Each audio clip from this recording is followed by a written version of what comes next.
Hello officers, स्वागत है आप सभी लोगों का फिर से एक बार रीजनिंग की एक और धमाकेदार क्लास में। आज के इस धमाकेदार क्लास में एक धमाकेदार पजल हम लोग डिस्कस करने वाले हैं। पजल का ऐसा टाइप जो मैक्सिमम टाइम्स इस साल एग्जामिनेशंस में पूछा गया है। इस साल एग्जामिनेशंस में वैकेंट सीट वाली पजल बहुत ज़्यादा बार पूछी गई है। वैकेंट सीट वाली पजल में जब भी हम पजल को सॉल्व कर रहे होता है, टैकल कर रहे होता है, तो हमें कुछ एक दो चीज़ों पर ध्यान देना होता है। वो कौन सी एक दो चीज़ें हैं वही आज के इस सेशन में हम लोग डिस्कस करने वाला है। पर वो डिस्कस करने से पहले एक पजल मैं आप लोगों को दूंगा, आप लोग वो पजल सॉल्व करने की कोशिश करेंगे और फिर आप से जितना भी टाइम लगता है आप अपना 100% दोगे, हमेशा की तरह, हर बार की तरह, और फिर डिस्कशन पे आओगे, है ना। तो वैकेंट सीट वाली पजल सॉल्व करते वक्त कौन कौन सी चीजें ध्यान रखनी है, इनके ऊपर बात करने से पहले आप एक पजल सॉल्व करने की कोशिश करिएगा। पजल आपके सामने आएगी, फिर से एक बार बता रहा हूं, अपना 100% देना, जितना टाइम लगे उतना टाइम ले लेना और फिर उसके बाद ही डिस्कशन पे आना, ठीक है। इस तरीके से आप पजल्स को बहुत अच्छे तरीके से जान पाओगे। ओके, तो ये है पजल आप लोगों के सामने स्क्रीन पर। वीडियो को यहीं पे पॉज कर लो, जितना भी टाइम लगे आपको, जितना भी, है ना, टाइम का टेंशन लेना नहीं है, आपने बस पजल सॉल्व करनी है।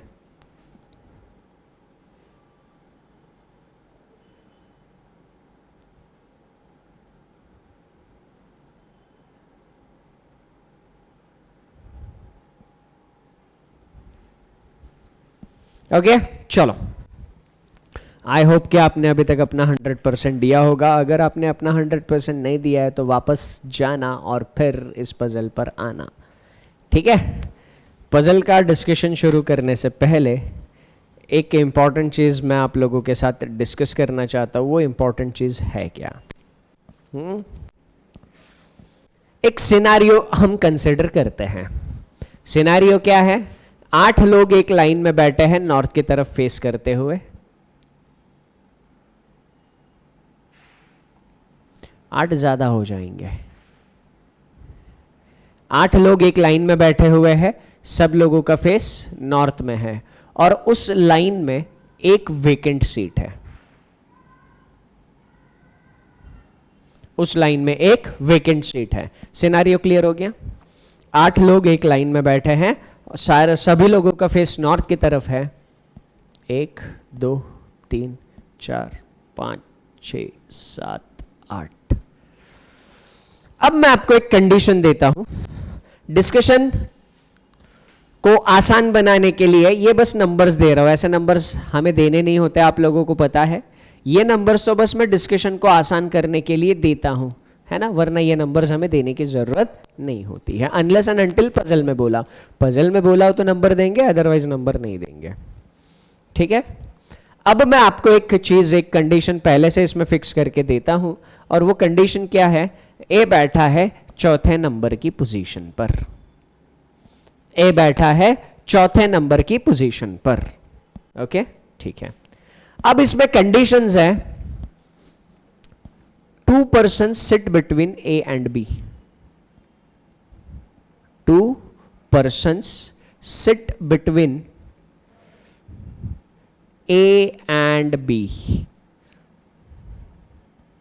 B कौन कौन सी सीट पर आ सकता है आपको फिगर आउट करना है।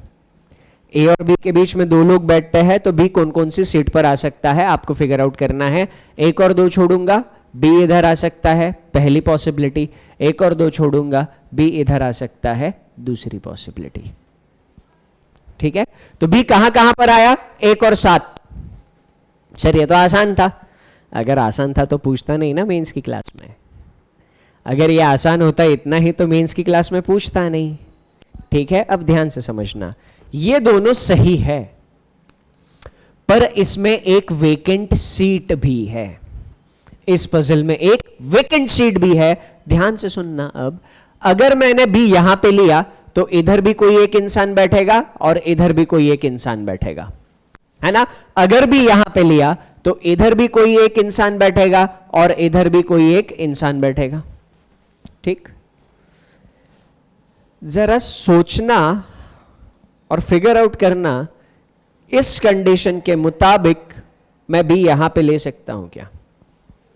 इस कंडीशन के अकॉर्डिंग मैं बी को यहां पे कंसीडर कर सकता हूं क्या? आंसर है बिल्कुल कर सकता हूं। अगर मैंने बी को यहां पे कंसीडर किया, इसमें जो एक वेकेंट सीट थी, वो वेकेंट सीट में इन तीनों में से किसी को भी बना लूं, है ना?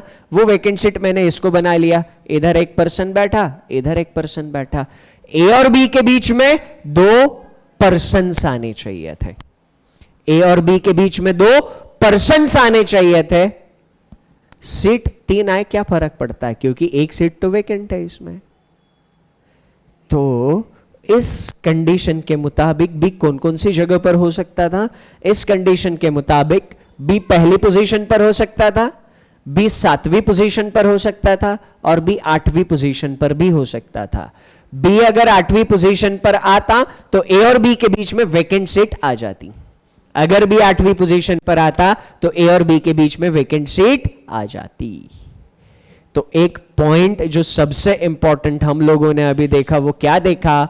अगर वेकेंट सीट में पर्सन के रिस्पेक्ट में कंडीशन दी हो, अगर कंडीशन पर्सन के रिस्पेक्ट में दी हो तो उसमें पर्सन्स 2 ही आएंगे। तो उन दोनों के बीच में पर्सन्स कितने आएंगे? पर्सन्स उतने ही आएंगे जितने मेंशन कर रखे हैं। सीट्स कितनी आएंगी?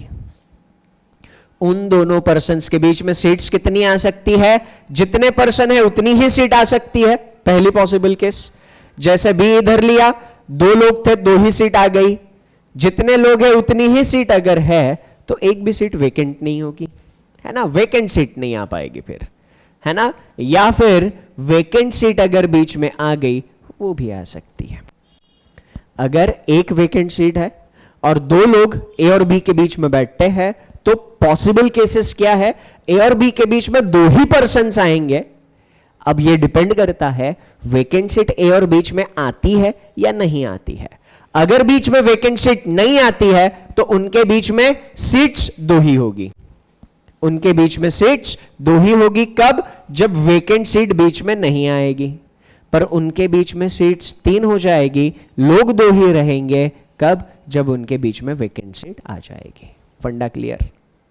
वेकेंट सीट वाली पजल में यही चीज थोड़ी सी ध्यान रखने लायक होती है। इसमें एक और चीज मैं आपको बता रहा हूं, है ना? इसमें एक और चीज मैं आपको बता रहा हूं। ओके, इसमें कंडीशन एक और तरीके से दी जाती है। फॉर एग्जांपल, फिर से वही सिनारियो समझ लो, वही सिनारियो एक बार फिर से समझ लेना। मैं आपको कंडीशन बता रहा हूं। कंडीशन क्या है? 2 A sits या फिर B sits 3 places away from A. B sits 3 places away from A.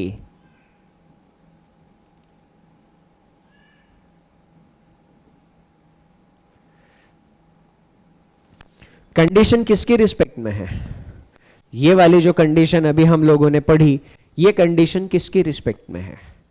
Person की रिस्पेक्ट में है या सीट्स की रिस्पेक्ट में है? ये कंडीशन सीट्स की रिस्पेक्ट में है। कंडीशन किसकी रिस्पेक्ट में है? सीट्स की रिस्पेक्ट में।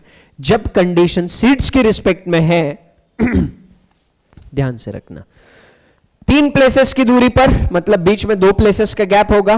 बी इधर ले सकता हूं या बी इधर ले सकता हूं। ठीक, तो ये बात पक्की है, कंफर्म है। 3 प्लेसेस अवे का मतलब बीच में 2 सीट्स आएगी। ए और बी के बीच में लोग कितने आएंगे? इस केस, इस कंडीशन, इस सिनारियो में ए और बी के बीच में लोग कितने आएंगे? अब ए और बी के बीच में अगर वेकेंट सीट आ गई, ए और बी के बीच में अगर वेकेंट सीट आ गई, दोनों में से कोई एक सीट वेकेंट हुई तो इन दोनों के बीच में एक ही पर्सन होगा। और अगर वेकेंट सीट बीच में नहीं आई तो इनके बीच में 2 लोग आ जाएंगे। तो यहां पर जब कंडीशन प्लेसेस के रिस्पेक्ट में दी है तो प्लेसेस कंफर्म है। सीट्स कितनी आएगी ए और बी के बीच में? ए और बी के बीच में सीट्स कंफर्म है, 2 ही आएगी। पर लोग कितने आएंगे? पर लोग कितने आएंगे? पर्सन्स दो भी आ सकते हैं या एक भी आ सकता है। दो कब आएंगे? जब वेकेंट सीट उनके बीच में नहीं है, और एक कब आएगा? जब वेकेंट सीट उनके बीच में है। तो इसको थोड़ा सा समराइज करने के लिए अगर शॉर्ट में समझना चाहते हैं तो ऐसा है भैया, जब कंडीशन पर्सन के रिस्पेक्ट में है, पर्सन्स फिक्स है, पर्सन्स उतने ही हैं जितने मेंशन करे हैं, सीट्स उतनी या उससे ज्यादा हो सकती है, डिपेंडिंग वैकेंट सीट बीच में आती है नहीं आती है। ठीक, अब इधर देखना, अब इधर जब कंडीशन प्लेसेस के रिस्पेक्ट में है तो प्लेसेस यानी सीट्स कंफर्म होंगी, सीट्स कंफर्म होंगी, है ना। जितना कंडीशन से समझ में आता है उतनी ही सीट्स होगी। बाकी पर्सन्स जो है वो पर्सन्स क्या हो सकते हैं? जितनी सीट से उतने हो सकते हैं, और अगर वेकेंट सीट बीच में आई तो पर्सन कम होंगे। ठीक, तो ये अगर डिफरेंस समझ में आ गया है तो और तो ही वेकेंट सीट वाली पजल सॉल्व करने का सेंस बनता है, नहीं तो वेकेंट सीट पजल सॉल्व करने का कोई सेंस नहीं है। अगर हम इसमें गधे घोड़े सब 12% ऐसा लॉजिक लगाएंगे, मतलब कंडीशन पर्सन के रिस्पेक्ट में दी हो कुछ नहीं वैसे ही डील करना है, सीट्स के रिस्पेक्ट में दी हो कुछ नहीं वैसे ही डील करना है, फिर सोल्यूशन नहीं मिलेगा। फिर हम यही बोल के आएंगे सर वो पजल गलत दी थी, मैंने बहुत प्रैक्टिस करी थी बट एग्जाम में पजल ही गलत आ गई, मैं क्या करूं। ऐसा नहीं होता है। ठीक है, तो अब ये वाली पजल सॉल्व करेंगे, बहुत मजा आएगा। ठीक है, अब देखो हमें एक बात समझ में आ गई ना सर, हमें एक बात समझ में आई कि कंडीशन दो तरीके से मिल सकती है। कंडीशन पर्सन की रिस्पेक्ट में मिल सकती है, कंडीशन सीट्स की रिस्पेक्ट में मिल सकती है। तो अब हमारे पास दोनों कंडीशंस को रिप्रेजेंट करने के लिए अलग अलग नोटेशंस होने चाहिए। कौन से नोटेशंस, क्या नोटेशंस, डिस्कस करेंगे अभी। ठीक है, पहले इधर फोकस करते हैं। 7 फ्रेंड्स कलंक मूवी देखने गए थे। भाई साहब बहुत पुरानी मूवी है, 2019 में आई थी, है ना। और एक रो में बैठे थे, उस रो का नाम था जे, जिसमें 9 सीट्स थी, numbered 1 to 9 such that left most seat is numbered as 1, adjacent 2, फिर 3, फिर सो ऑन। ठीक है, 2 chairs are not occupied by anyone. 7 लोग 9 सीट्स की लाइन में बैठे हैं, इसका मतलब इसमें 2 वेकेंट सीट्स है, 2 सीट्स वेकेंट्स है, और सारी की सारी चेयर स्क्रीन की तरफ फेस कर रही है। ठीक है, तो सारी की सारी चेयर स्क्रीन की तरफ फेस कर रही है, इसका मतलब सबकी फेसिंग डायरेक्शन एक ही है, सबकी फेसिंग डायरेक्शन एक ही है। 1 2 3 4 5 6 7 8 9, इन सीट्स को नंबर्स दे दिए गए थे। ठीक है, ये पहली सीट, दूसरी सीट, ये नंबर्स हम क्यों दे रहे हैं सर? पजल में बोला है इसीलिए हम नंबर्स दे रहे हैं। पजल में बोला है ना कि नंबर्स दिए हैं, इसलिए हम दे रहे, नहीं बोला होता तो नहीं देते हैं। ठीक, आगे अलग अलग कॉलेजेस से हैं, उनके कॉलेजेस के नाम लिखे हुए हैं। Person from SKN has seat number thrice the seat number of G. Condition समझ में आ गई? जो भी भाऊ एसकेएन से है उसका सीट नंबर जी की सीट नंबर से 3 गुना है। पॉइंट क्या है सर? जब भी नंबर्स का रेफरेंस लेके पजल आए और उसमें मैथमेटिकल एक्सप्रेशन मिले, सबसे पहला काम जो हम लोगों को करना है वो फिगर आउट करना है कौन कौन सी सीट्स पॉसिबल हो सकती है ना। जी को अगर मैंने 1 रखा, एसकेएन वाला 3 पे चला जाएगा। जी को अगर मैंने 2 रखा, एसकेएन वाला 6 पे चला जाएगा। जी को अगर मैंने 3 रखा, एसकेएन वाला 9 पे चला जाएगा। जी को अगर मैंने 4 रखा, नहीं रख पाएंगे क्योंकि उस केस में एसकेएन 12 होगा, 12 नंबर की सीट मेरे पास नहीं है। तो एसकेएन और जी की कितनी पॉसिबल केसेस बन रही थी? 3 पॉसिबल केसेस। जरूरत पड़ी तीनों की तीनों साइमल्टेनियसली कंसिडर कर लेंगे, अगर नहीं पड़ी देखते हैं, फिलहाल शांत बैठते हैं। जी who sits at a gap of 3 places। अब वेकेंट सीट में इस बात पे बहुत कॉन्शियसली ध्यान देना जरूरी है, जो भी इंफॉर्मेशन है वो सीट के रिस्पेक्ट में है या पर्सन के रिस्पेक्ट में है। तो जी who sits at a gap of 3 places, 3 places का गैप है। लोग कितने भी हो सकते हैं, 3 प्लेसेस का गैप है किसके? जी के और एफ के बीच में। अब प्लेसेस दिया है तो प्लेसेस वाली कंडीशन में कुछ इस तरीके से नोट डाउन करूंगा, G और F के बीच में 3 प्लेसेस का गैप। जहां पर प्लेसेस होगा ये मैं आपको बताने के लिए लिख रहा हूं, ये मेरा नोटेशन मैंने परमानेंट कर लिया है। प्लेसेस को लेकर कंडीशन है, मैं बड़े वाले गोले ड्रॉ करता हूं, पर्सन्स को लेकर कंडीशन है, मैं डॉट ड्रॉ करता हूं। ये मेरा कन्वेंशन है, आपको कुछ अलग यूज करना आप कर सकते हो, बट मैं ये फॉलो करता हूं। ये देख के मुझे समझ में आया G और F के बीच में 3 प्लेसेस आनी चाहिए, है ना। अगर बड़े गोले दिख रहे प्लेसेस को लेकर सोचूंगा, छोटे डॉट दिख रहे पर्सन को लेकर सोचूंगा।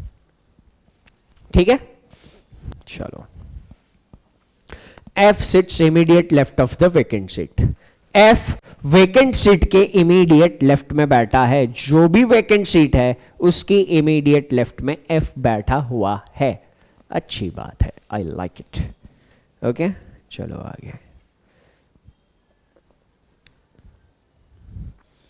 Nobody sits between F and C।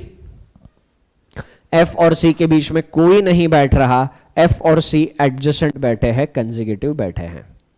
F और C कंसेक्यूटिव बैठे हैं, बाजू बाजू में बैठे हुए हैं। ओके, आगे। Nobody sits between F and C। ठीक है, अब इधर ध्यान देना, Nobody sits between F and C। थोड़ा सा सोचना, क्या F and C के बीच में कुछ सीट्स आ सकती है? F और C के बीच में कोई नहीं बैठा, F इधर ले लिया, C इधर ले लिया, F और C के बीच में कोई नहीं है। F इधर ले लिया, C इधर ले लिया, F और C के बीच में कोई नहीं है। क्या मैं C को इधर ले सकता हूं?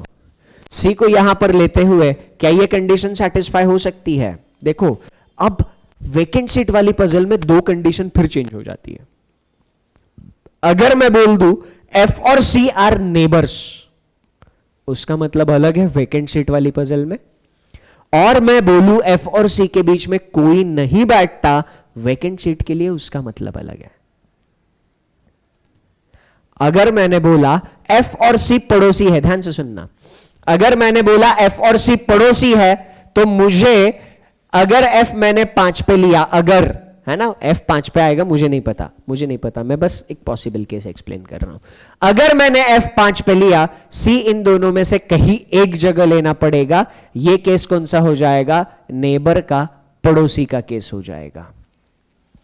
पर अगर मैंने बोला है, अगर पजल ने बोला है कि F और C के बीच में कोई नहीं बैठता, मैं C को इधर भी ले सकता हूं, इधर भी ले सकता हूं। C इधर लिया तो जो वेकेंट सीट है वो एक वेकेंट सीट इधर आ जाएगी। C अगर इधर लिया तो एक वेकेंट सीट बीच में आ जाएगी। F और C के बीच में भले एक सीट आ चुकी हो, पर्सन कोई नहीं आया। कंडीशन क्या थी? Nobody sits between F and C। F और C के बीच में इंसान नहीं होना चाहिए, सीट आए ना आए कोई फर्क नहीं पड़ेगा। पजल का पोस्टमार्टम हम कर रहे हैं। इस पजल के साथ साथ मैं आपको वो हर अप्रोच एक्सप्लेन कर रहा हूं कि जिस अप्रोच की मदद से आप हर एक वेकेंट सीट की पजल में दिमाग लगा सकते हो। बात समझ में आ गई? तो यहां पर ये हम लोगों ने क्या किया है, Nobody sits between F and C। F और C के बीच में कोई नहीं बैठता, उनके बीच में सीट्स हो भी सकती है, नहीं भी हो सकती। अगर C मैंने यहां पे ले लिया तो F और C के बीच में 2 वेकेंट सीट आएगी, है ना। 2 वेकेंट सीट है इस पजल में, F और C के बीच में 2 वेकेंट सीट आएगी। F और C के बीच में भले सीट 2 आ चुकी हो, इंसान एक भी नहीं है, और वही कंडीशन थी। ठीक है, तो यहां पर F और C के बीच में कोई नहीं बैठता, ये हमें कंडीशन नोट डाउन करनी थी। ठीक है, तो इस कंडीशन को ऐसे नोट डाउन करते हैं, F और C के बीच में कोई नहीं आएगा, nobody, है ना, कोई नहीं बैठेगा। सीट आ सकती है, नहीं भी आ सकती। अगर एडजेसेंट बोला होता तो इतना दिमाग लगाते ही नहीं। अगर F और C को पड़ोसी बोला होता इतना दिमाग लगाते ही नहीं सर। F इधर होता तो C इधर, नहीं तो इधर, किस्सा खत्म करते। तो पड़ोसी नहीं बोला ना, वो चालाक था, वो बोल रहा है कि कोई नहीं बैठेगा। अच्छा ठीक है, अभी तक मेरे साथ हो। अभी तक हमने 2-4 कंडीशंस ही पढ़ी है। मैं उन 2-4 कंडीशंस का पोस्टमार्टम, उनके सारे एंगल, सारे एस्पेक्ट, सारे पहलू आपको एक्सप्लेन कर रहा हूं। ठीक है, थॉट प्रोसेस डेवलप करनी है यहां से आपको। सी सिट्स 3 प्लेसेस, कंडीशन किसके रिस्पेक्ट में दी है, प्लेसेस के रिस्पेक्ट में। 3 places to the right of one who is from SIT, जो SIT से है ना, मेरा college SIT, Sinhgad institute of technology. SIT से जो भी है उसके राइट में 3 प्लेसेस पर C बैठता है। C sits 3 places to the right of, है ना, पहली प्लेस राइट, दूसरी प्लेस राइट, तीसरी प्लेस राइट। तो SIT की राइट में 2 प्लेसेस, ये बड़े बड़े गोले लिखने का मतलब प्लेसेस है। तो SIT की राइट में 3 प्लेस, 2 प्लेसेस छोड़कर C आना चाहिए। 3 प्लेसेस टू द राइट, इसका मतलब 2 का गैप छोड़ के। G SIT से और SCOE से नहीं है। G के बारे में बोला है कि G SIT से भी नहीं है और SCOE से भी नहीं है। SIT और SCOE दोनों में से G नहीं है, ठीक है।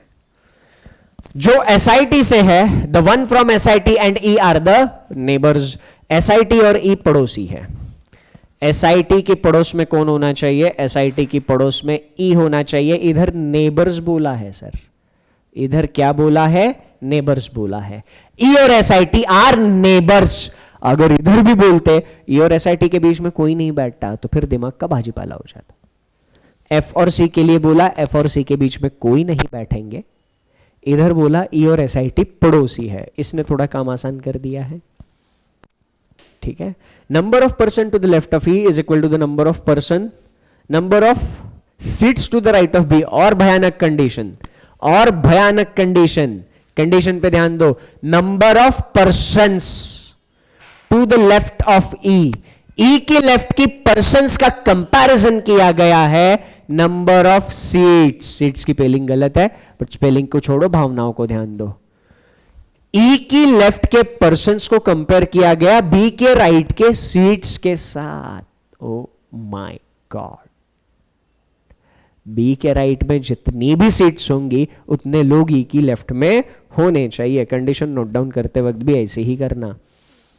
E की लेफ्ट में जितने भी पर्सन्स होंगे B के राइट में उतनी ही सीट्स होनी चाहिए थी, ठीक। E के लेफ्ट में जितने पर्सन्स होंगे B के राइट में उतनी ही सीट्स हो जाएंगी। A is from VIT and sits 2 places to the left of vacant seat. A VIT से है और vacant seat के A is from VIT and sits 2 places to the left of vacant seat. Places को लेकर condition है, गोला आएगा। 2 places left मतलब एक का गैप छोड़ के आएगा, और एक किस कॉलेज से था, A VIT से था। कौन सी कॉलेज से था, VIT से था। ओनली 1 पर्सन सिट्स बिटवीन, अब कंडीशन पर्सन के रिगार्डिंग दी है, ओनली 1 पर्सन, पर्सन के रिगार्डिंग कंडीशन है COEP एंड A। अब पर्सन को लेकर कंडीशन है तो ये भरा हुआ डॉट आएगा, डॉट माने पर्सन। COEP और A के बीच में एक पर्सन आ रहा है। वेकेंट सीट और A के बीच में एक क्या आना चाहिए था, सीट आना चाहिए था, ठीक है। आगे, person from SCOE sits 2 places to the right of VIIT। VIIT के सेकंड, VIIT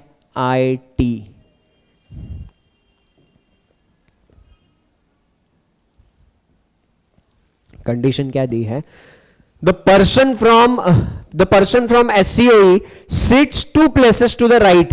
कंडीशन किसके रिस्पेक्ट में है, प्लेसेस के रिस्पेक्ट में है, right of VIIT।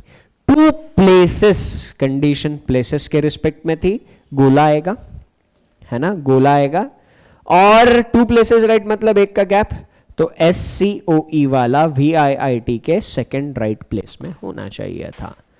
C does not sit on the right of F, C F के right में नहीं बैठता है, तो F की लेफ्ट में C आना चाहिए था, F की लेफ्ट में C आना चाहिए था। कंडीशंस खत्म हो गई, अभी बेस खाली पड़ा है, कंडीशन में जुगाड़ लगाने का सीन है नहीं, तो अभी हमें हिट एंड ट्रायल शुरू करना है। किस कंडीशन से हिट एंड ट्रायल शुरू करेंगे? जी से, सबसे कम पॉसिबिलिटी वही दे रहा है ना? तो जी से शुरुआत करते हैं। चलो देखते हैं क्या क्या पिक्चर बन सकती है। जी को अगर मैं सीट नंबर 1 पे ले लूं तो एसकेएन वाला सीट नंबर 3 पे आएगा। जी को अगर सीट नंबर 3 पे ले लूं तो एसकेएन वाला सीट नंबर 3 पे आएगा। ठीक है, जी और एफ के बीच में 3 सीट्स आनी चाहिए थी। जी और एफ के बीच में 3 सीट्स, 1 सीट, 2 सीट, 3 सीट। जी और एफ के बीच में 3 सीट्स आ गई। एफ वेकेंट सीट के इमीडिएट लेफ्ट में होना चाहिए था, तो ये वेकेंट सीट बन गई। वेकेंट सीट के इमीडिएट लेफ्ट में एफ होना चाहिए था। ठीक है, ओके चलो, तो यहां तक सारी चीजें क्लियर है। ओके, अगर यहां तक सारी चीजें क्लियर है तो आगे बढ़ते हैं। आगे हमारे पास और क्या इंफॉर्मेशन है? आगे हमारे पास इंफॉर्मेशन थी कि अब एक चीज है सर, वेकेंट सीट की सेकंड लेफ्ट में ए था। अब इसकी सेकंड लेफ्ट में ए श्योर शॉट ले सकता हूं क्या? थोड़ा सा कंफ्यूजन है। इसकी सेकंड लेफ्ट में श्योर शॉट ए ले सकता हूं, नहीं ले सकता हूं, थोड़ा सा कंफ्यूजन है। ऐसा क्यों? ऐसा इसलिए जिस वेकेंट सीट की सेकंड लेफ्ट में ए था वो यही वेकेंट सीट है या नहीं, किसको पता? हमें नहीं पता वो यही वेकेंट सीट है या नहीं, क्योंकि इसमें 2 वेकेंट सीट थी, है ना? तो अभी इस कंडीशन को लेकर भी थोड़ा सा डिलेमा में है। अब जरा सोचना, अब अगर ये पिक्चर बन गया, एफ के लेफ्ट में सी चाहिए था और एसआईटी के राइट में 2 छोड़कर सी चाहिए था। ठीक, अब एफ इधर ले लिया, सी इधर लिया, एसआईटी के राइट में 2 छोड़कर सी नहीं आएगा। सी इधर लिया, एसआईटी के राइट में 2 छोड़कर सी नहीं आएगा। सी को मुझे यहीं पे लेना पड़ेगा ताकि एसआईटी के राइट में 2 प्लेसेस, एसआईटी के राइट में 2 प्लेसेस छोड़कर सी आ जाए। एसआईटी फाइनल हो गया।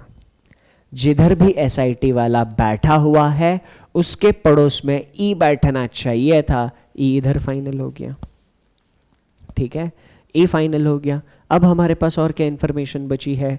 वेकेंट सीट, सेकंड लेफ्ट ए, ठीक ठीक ठीक।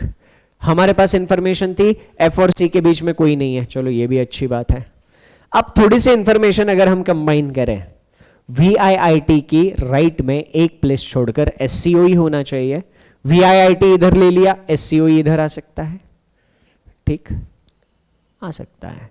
एससीओई इधर आ गया तो आगे हमें नहीं पता क्या और कैसे होगा, चलो ठीक है।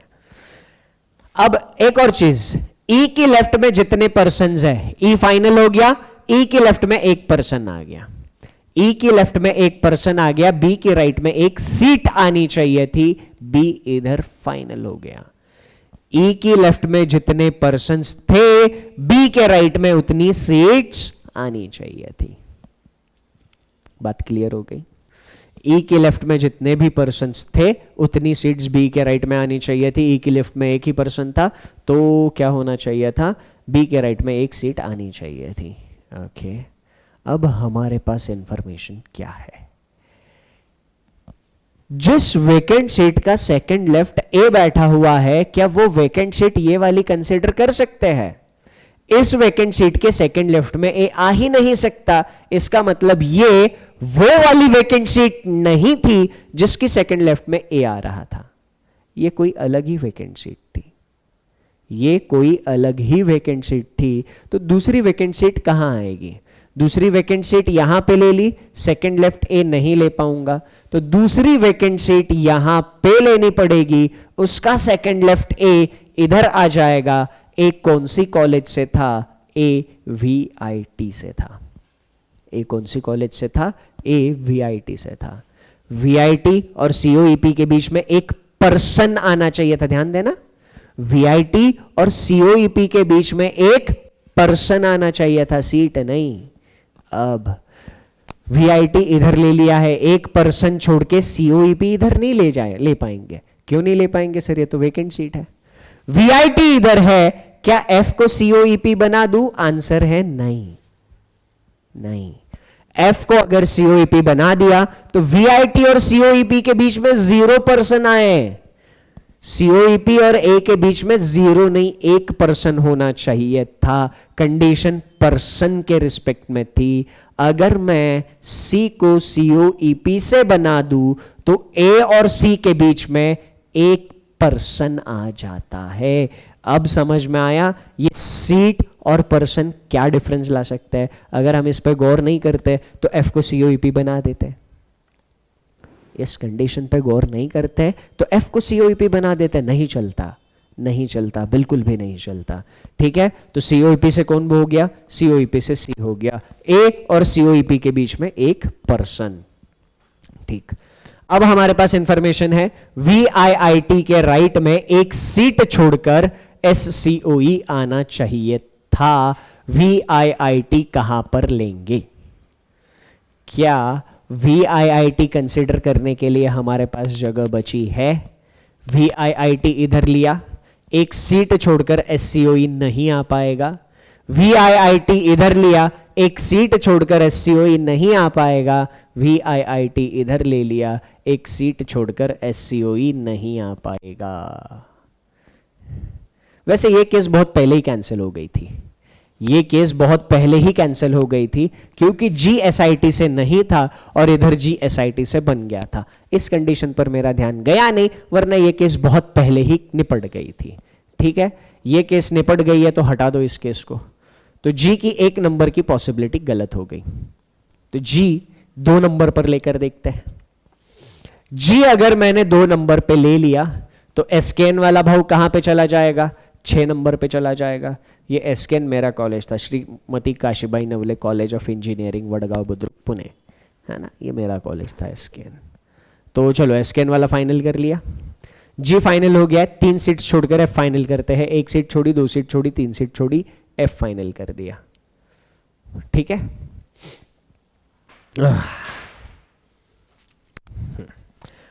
एफ कहां होना चाहिए था? वैकेंट सीट के इमीडिएट लेफ्ट में, वैकेंट सीट के इमीडिएट लेफ्ट में एफ आ गया।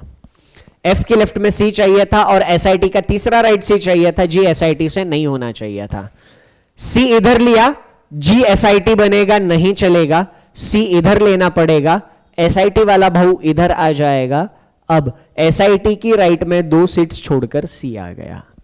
एसआईटी के राइट में 2 सीट्स छोड़कर सी आ गया।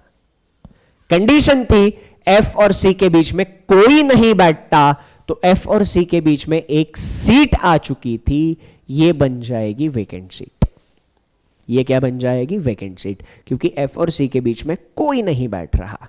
अब क्या बोला है? वैकेंट सीट के सेकंड लेफ्ट में ए था, इस वाली वैकेंट सीट के सेकंड लेफ्ट में तो ए आ नहीं सकता।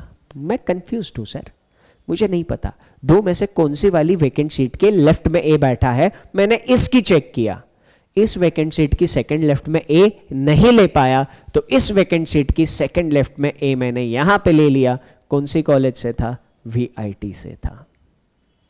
अब ए और सीओईपी के बीच में एक पर्सन होना चाहिए था, ए और सीओईपी के बीच में एक इंसान आना चाहिए था। ए है, एक इंसान छोड़कर सीओईपी इधर नहीं ले सकता, एक इंसान छोड़कर सीओईपी इधर नहीं ले सकता। यह भी केस कैंसिल हो जाएगी। जी की ये वाली केस भी कैंसिल हो जाएगी, तो जी 2 नंबर पोजीशन पे भी नहीं आएगा, जी आएगा 3 नंबर पोजीशन पे। 1 सीट छोड़ी, 2 सीट छोड़ी, 3 सीट छोड़ी, इधर एफ आ गया। ठीक, एफ कहां होना चाहिए था? वैकेंट सीट के इमीडिएट लेफ्ट में एफ होना चाहिए था। इसको बना दिया मैंने वैकेंट सीट, इमीडिएट लेफ्ट में एफ आ गया। ठीक है, वैकेंट सीट को पूरा ही बना लेते हैं, नीचे कॉलेज कंसीडर करने का भी झोल नहीं। वैकेंट सीट के इमीडिएट लेफ्ट में एफ आ गया। अब जी अगर 3 पे है, एसकेएन 9 पे होगा, तो एसकेएन कॉलेज से जो भी होगा वो सीट नंबर 9 पे बैठेगा। मजा आ रहा है? हाँ, एसकेएन कॉलेज वाला सीट नंबर 9 पे बैठेगा, अच्छी बात है। तो एसकेएन वाला सीट नंबर 9 पे बैठा। अब एफ के लेफ्ट में हमें सी कंसीडर करना था। एफ के लेफ्ट में सी इधर नहीं कंसीडर कर पाऊंगा, रीजन सी यहां कंसीडर किया तो एसआईटी जी हो जाएगा, जी एसआईटी से नहीं था। सी इधर आएगा नहीं तो इधर आएगा, सी की 2 पॉसिबल केसेस बनी। सी की दो पॉसिबल केसेस बनी, दोनों पॉसिबल केसेस कंसीडर करनी पड़ेगी। We do not have any other choice, हमारे पास और कोई चॉइस ही नहीं है। अब कौन सी वाली केस पहले कंसीडर करूं? देखते हैं, अब किस्मत का खेल है ना। अगर मैंने सी को इधर कंसीडर किया तो SIT की राइट में दो प्लेसेस छोड़ के सी आना चाहिए था। SIT इधर आ जाएगा, एक प्लेस छोड़ी, दो प्लेस छोड़ी, सी आ गया। SIT की पड़ोस में E आना चाहिए था, SIT की पड़ोस में E आ गया, SIT की पड़ोस में E, SIT का पड़ोसी E था। अगली कंडीशन थी, देखो इंफॉर्मेशन याद रहने का ही खेल है, इंफॉर्मेशन याद हुई आप दन्ना-दन कंडीशन चेक कर लोगे। E के लेफ्ट में जितने पर्सन्स थे उतनी ही सीट्स B के राइट में होनी चाहिए थी। E के लेफ्ट में एक इंसान था, एक पर्सन था, B के राइट में एक सीट होनी चाहिए थी। अगर B के राइट में एक सीट होनी चाहिए तो B 8 नंबर पे होना चाहिए। Am I right? और am I right? अगर B के राइट में एक सीट होनी चाहिए तो B 8 नंबर पे आना चाहिए, पर 8 नंबर की सीट तो वेकेंट बन चुकी है।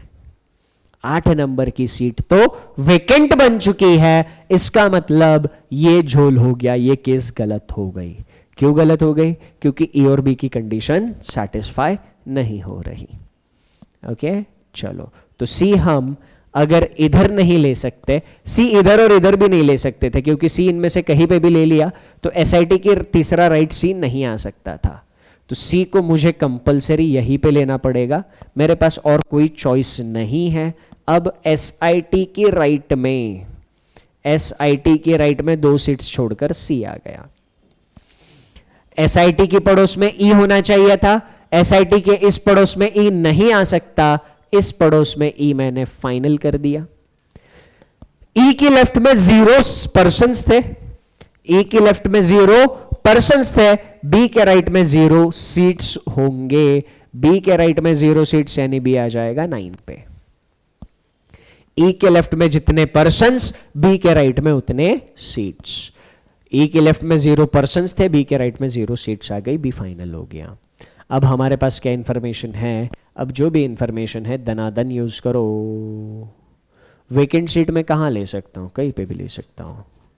अब वेकेंट सीट को लेकर झोल है, ये झोल खत्म होने का। अच्छा, वेकेंट सीट दूसरी भी फाइनल हो गई। कैसे फाइनल हो गई? F और C के बीच में कोई नहीं बैठता था। अगर F और C के बीच में कोई भी नहीं बैठ रहा है, ये वाली सीट भी वेकेंट होनी चाहिए, है ना। F और C के बीच में एक सीट आ चुकी थी, एक सीट आ चुकी थी, बट हमें बोला था नो बडी। नो बडी मतलब इंसान नहीं आना चाहिए, सीट आ सकती है। ठीक, तो दोनों वेकेंट सीट फाइनल हो गई। अब वेकेंट सीट की सेकंड लेफ्ट में A था, इसकी सेकंड लेफ्ट में A है या इसकी सेकंड लेफ्ट में A है मुझे नहीं पता, मैं दोनों वेकेंट सीट की सेकंड लेफ्ट में A चेक करूंगा। इस वेकेंट सीट की सेकंड लेफ्ट में A नहीं आ सकता, तो ये वाली तो वो वेकेंट सीट नहीं थी। इस वेकेंट सीट की सेकंड लेफ्ट में A आ गया, और A किस कॉलेज से था? A VIT वाली कॉलेज से था। VIT, A VIT कॉलेज से था। अब A और COEP के बीच में एक पर्सन आना चाहिए था, एक पर्सन छोड़ा तो इधर लेफ्ट में COEP नहीं ले पाऊंगा। A और COEP एक पर्सन छोड़ के मैं लेफ्ट में नहीं ले पाऊंगा। राइट में एक पर्सन छोड़ा तो COEP F बन जाएगा।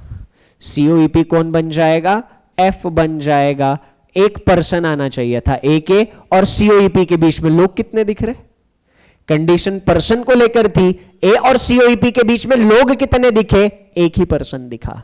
सीट भले दो दिख रही हो, पर्सन एक ही दिखा, और कंडीशन पर्सन को लेकर थी।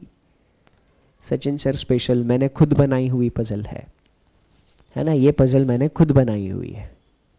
ओके, बात समझ में आ गई? अब ये बात समझ में आ गई है तो यहां पर और क्या बचा? और हमारे पास बचा VIIT की राइट में एक छोड़ के SCOE आना चाहिए था, और G SCOE से नहीं था।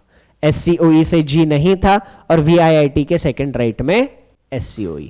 VIIT यहां पे ले लिया, सेकंड राइट में SCOE यहां पे आ जाएगा, SCOE G नहीं था, GSCOE नहीं था, इसका मतलब VIIT इधर नहीं आएगा, VIIT इधर आ जाएगा। ये दोनों अलग थे, VIT अलग है, VIIT अलग है।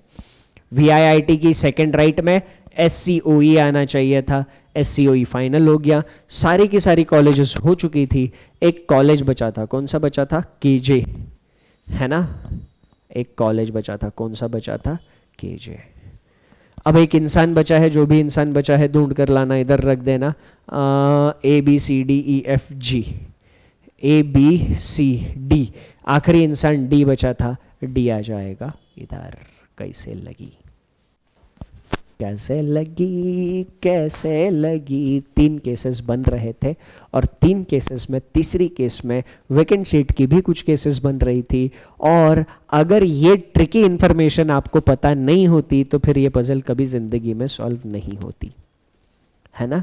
3 केसेस बनाना बहुत बाद की बात थी। सबसे पहले ये इंफॉर्मेशन एकदम चकाचक क्लियर होनी चाहिए थी सर कि अगर पर्सन को लेकर कंडीशन है तो कैसे ट्रीट करना है, सीट्स को लेकर कंडीशन है तो कैसे ट्रीट करना है। ये इंफॉर्मेशन एकदम चकाचक क्लियर होनी चाहिए थी। कैसे लगी? मज़ा आ गया पजल सॉल्व करके? पजल सॉल्व करके मज़ा आ गया है। मैं पहले टाइम बता दूं और वेटेज बता दूं। क्लर्क मेंस में ऐसी पजल अगर आई तो इस पजल को हम सबसे आखिरी में सॉल्व करेंगे। पीओ मेंस में अगर ये पजल आई तो पीओ मेंस में ये पजल फोड़ने लायक होगी, क्योंकि ये पजल ट्रिकी थी बस। और उस ट्रिकी इंफॉर्मेशन पे अगर ध्यान देते तो ये पजल मुश्किल बिल्कुल भी नहीं थी, क्योंकि मेंस में 3 पॉसिबल केसेस कुछ भी नहीं है। मेंस एग्जामिनेशन में, वो भी पीओ की मेंस, ऑफिसर की मेंस एग्जामिनेशन में 3 पॉसिबल केसेस कुछ भी नहीं है। बट 3 पॉसिबल केसेस के लिए हमारा कॉन्सेप्चुअल क्लैरिटी बहुत ज़रूरी है। कॉन्सेप्चुअल क्लैरिटी नहीं होगी तो हम फिर कुछ ना कुछ करके या तो गलत सॉल्यूशन निकालेंगे या फिर हमारे किसी भी पॉसिबल केस में सॉल्यूशन नहीं आएगा और हम यही सोचेंगे साला पजल गलत दे दिया। हाँ, 850 रुपये भर के एग्जामिनेशन देने आया और उसने पजल ही गलत दे दिया, है ना? तो यहाँ पर इस लेवल की पजल आफ्टर प्रैक्टिस जब आप सॉल्व करने जाओगे, आफ्टर प्रैक्टिस इस लेवल की पजल को सॉल्व करने के लिए आपको 8 से 10 मिनट लगेंगे। 8 से 10 minute is good time for to solve this puzzle. इस पजल का वेटेज 5 से 10 मार्क के बीच में हो सकता है, depending on the paper setter का मूड।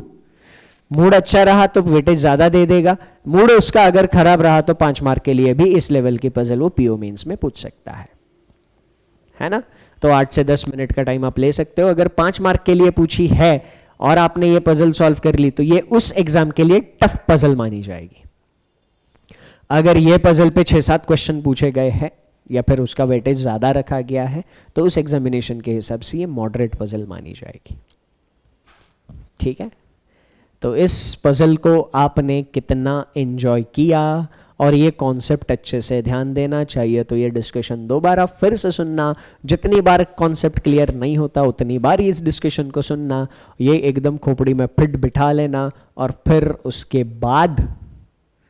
उसके बाद यहाँ पर जितनी अच्छे से हो सकते हैं उतनी अच्छे से दिमाग शांत रख के सारे इंफॉर्मेशन को टैकल करना।